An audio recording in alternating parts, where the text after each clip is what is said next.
Siskel and Ebert review Shelley Long, returning from the afterlife to find her husband, Corbin Burnson, has remarried in Hello Again.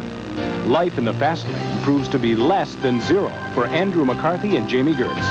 And Timothy Hutton and Kelly McGillis are a match made in heaven. It's all coming up next on Siskel and Ebert.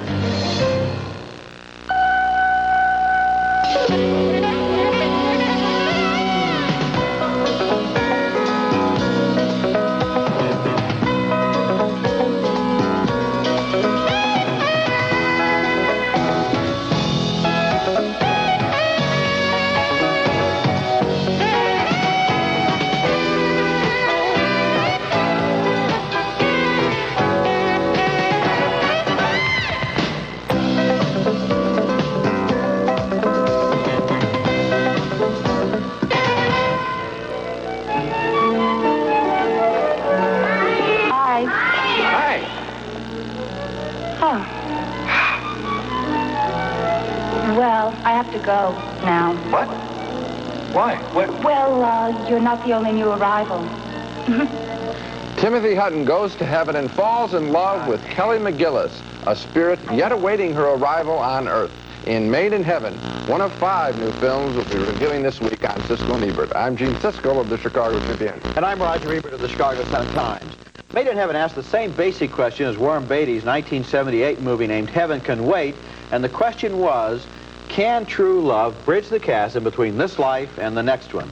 Well, in this movie, Timothy Hutton stars as a pleasant young man who sets out for California one morning and suddenly dies in an accident. The next thing he knows, he's in heaven, and almost the first person he meets is his dead aunt, who is now a spirit, and gives him a quick briefing. Aunt Lisa? They told me you were arriving today, so I came to pick you up. But you're dead. So are you, kiddo. Welcome to heaven. That's Maureen Sableton as the aunt. Hutton finds out that in heaven, all you have to do is think a thing and it happens. For example, he can be anywhere in heaven that he wants to be, and even some places that he doesn't want to be. Oh. I'm sorry, I missed the door. I'm sorry. I'm Mike Shea. Hello, Mike. I was looking for my friend Larry Polsky. Oh, I believe you have the wrong house, but that's all right. Larry and I were in the Army together at Omaha Beach. And, Oh, I'm sure he's somewhere. Happens to all of us. Do you like a sandwich? All you have to do is concentrate on what your friend, Larry Polsky, what he looks like, and then you'll be fine. Mike Shea. Nice meeting you, Mike. Drop in anytime. Yes. Maybe I could help you. I'm a guide. And it's love at first sight between Hutton and Kelly McGillis there. They find out that in heaven, they can read each other's minds. Annie. Hello, Mike. What's on your mind? You. Really? That's nice. Yeah, I was trying to think of an idea, but I kept thinking about you. McGillis becomes Hutton's heavenly tour guide, but even as she shows him things, there's a sadness in the background because she is a new spirit and has to leave soon to spend her allotted time on Earth, where, of course, she has no memory of what went on in heaven and leads a completely mundane lifestyle and meets a completely ordinary guy. Like to go to dinner? No, thank you. But it was nice to meet you. Oh, it's nice meeting you, too, under rather strange circumstances. How about lunch? Is your husband?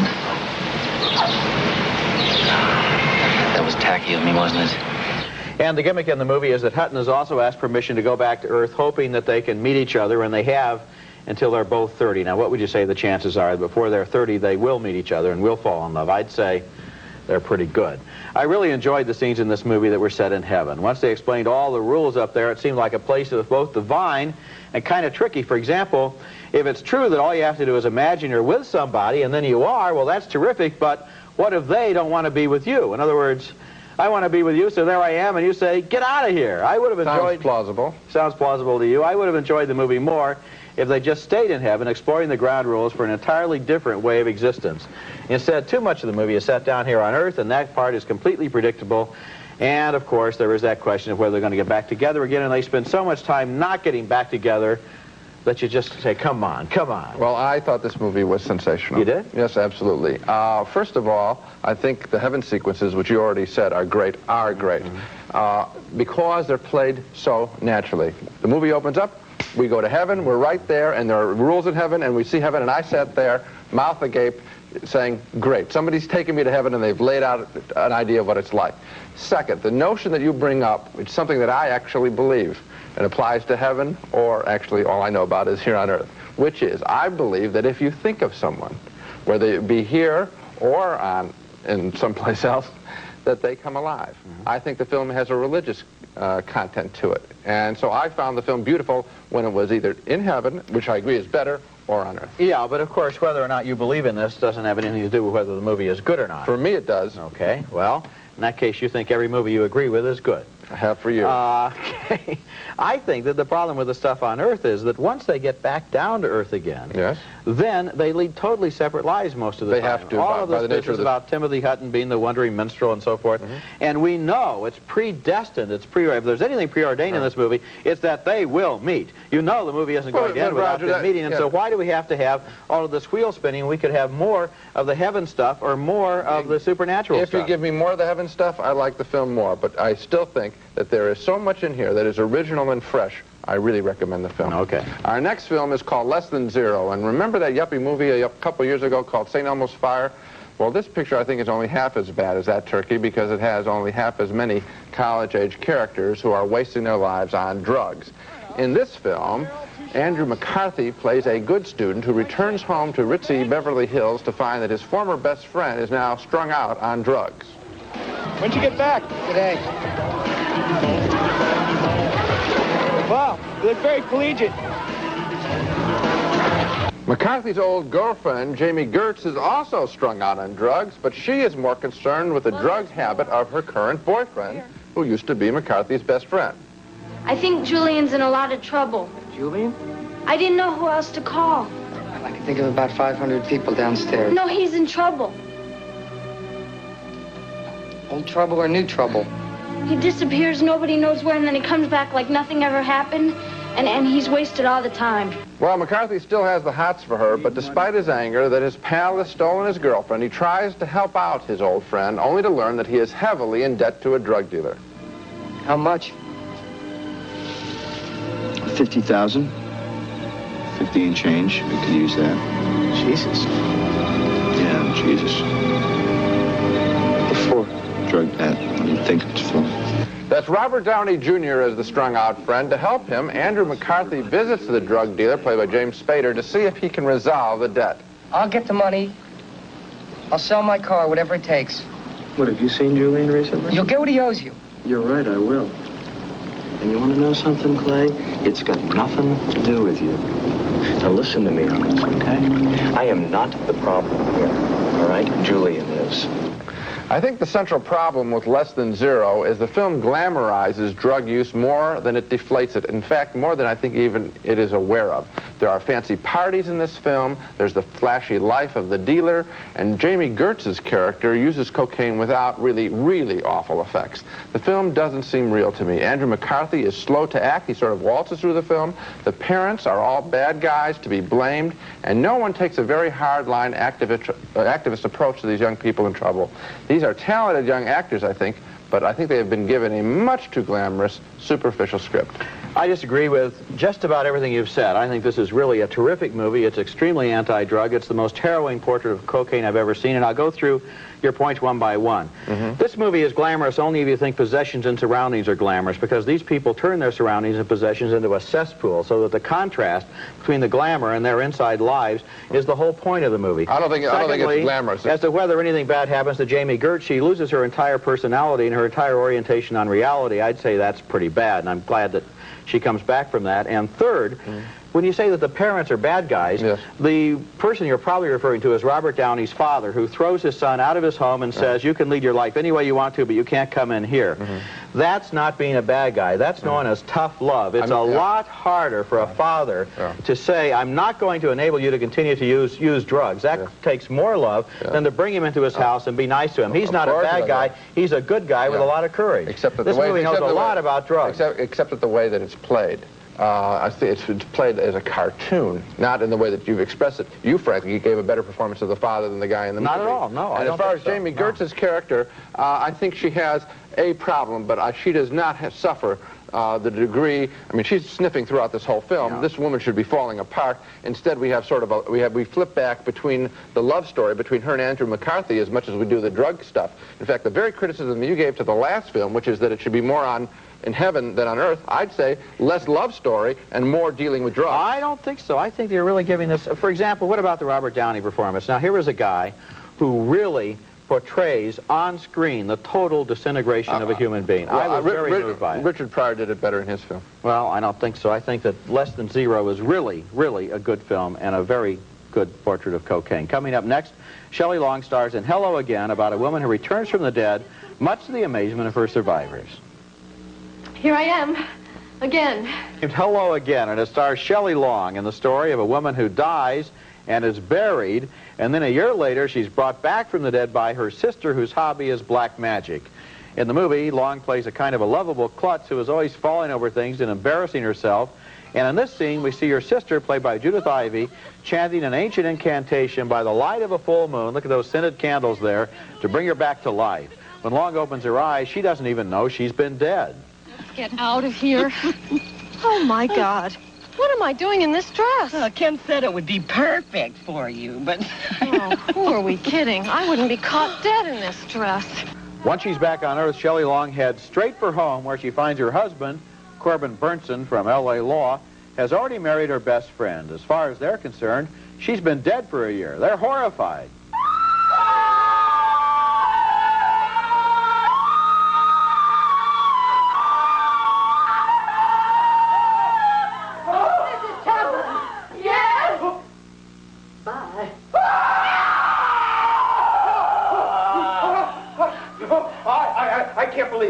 I can't accept...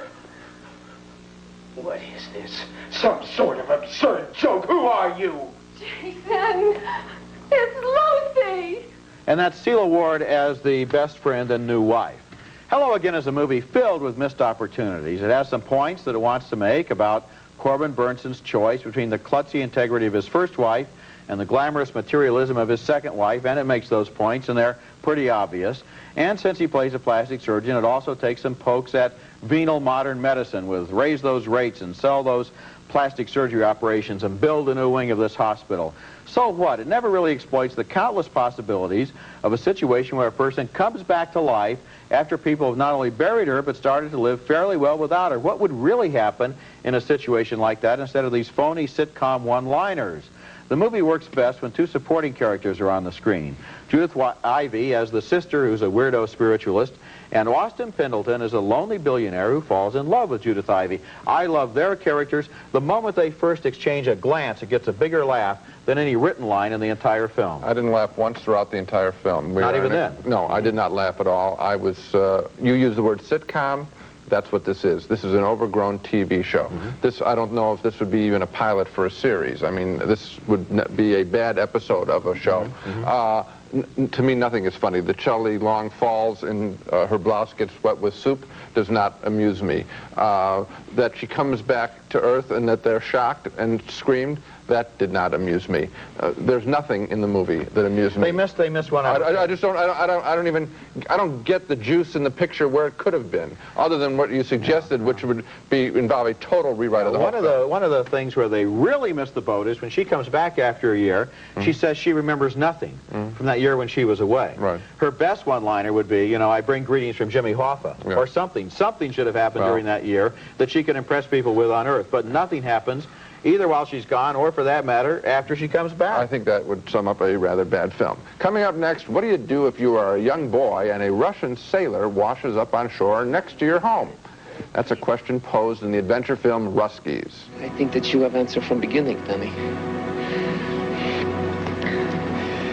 You will turn me over to authorities. This film is called Ruskies, with a young people's brigade, actually just 3 young boys, helping to keep the peace between Russia and the United States when they stumble across a Russian sailor who is shipwrecked and washes ashore near their Florida home. The boys like the Russian named Misha, and they consider sending him to safety in Cuba, but he opposes their plan. I am Soviet in America. These men are American military. They see me.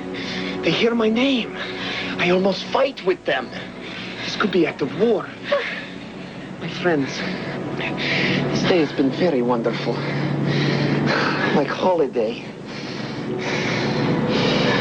And I forget almost where I am and who I am.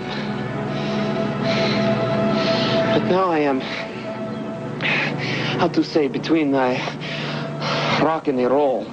A hard place. Yes. Not a very convincing Russian as far as I'm concerned. Some of the boys are influenced by their parents' attitude about Russia, and soon one of the boys is questioning Misha about the nature of his homeland. Well, what about Afghanistan? What about Vietnam? What are you talking about? You forced us into that one. Forced? Yeah. Not too deep. As you can imagine, the film turns into a Russian-American showdown where the boys play a pivotal role in resolving the conflict over an alien.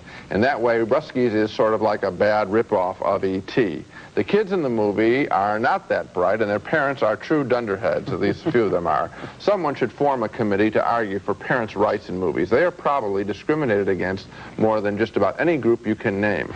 By the way, I didn't like Ruskies. Oh, I can't recommend it either. I liked it probably more than you did. I thought that the ending of the film was utterly ludicrous. Unbelievable. Unbelievable. I mean, where, you know, every single plot thread is assembled about 2 miles out to sea, and everybody gets their own little piece of dialogue so that I can handle this situation, you can handle that situation, right. and we can... And the lovers... Yeah. Forget about that. You know, I have a rule, I guess we both have a rule on this show, that we never say things like, sure to be liked by so-and-so. We only say whether we liked it or not. You're not gonna... Oh, I am. Now, I didn't like this film, but I think that if I were a boy between the ages of 9 and 12, or with half 13, your IQ, I probably would have liked it quite a lot. I mean, and that's just about the group that it's aimed at as far as I'm concerned. So okay. I violated that law. I'm sorry. There's your advice from Uncle Roger. I'll pay for that. Little kids. And for all you people who are not between 9 and 12 and are not male, take the advice from Uncle Gene.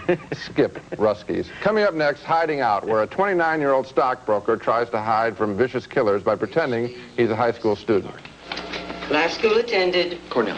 It's named Hiding Out, and it stars John Cryer as a stockbroker who's pushing 30 and is very happy as an adult until one day he gets in a lot of trouble. His firm has helped float an issue of some phony bonds, and now the government wants Cryer as a witness, and the problem is the criminals who floated the bonds will kill Cryer rather than let him testify. And so in this scene, Cryer learns from one of his colleagues that their lives are in danger.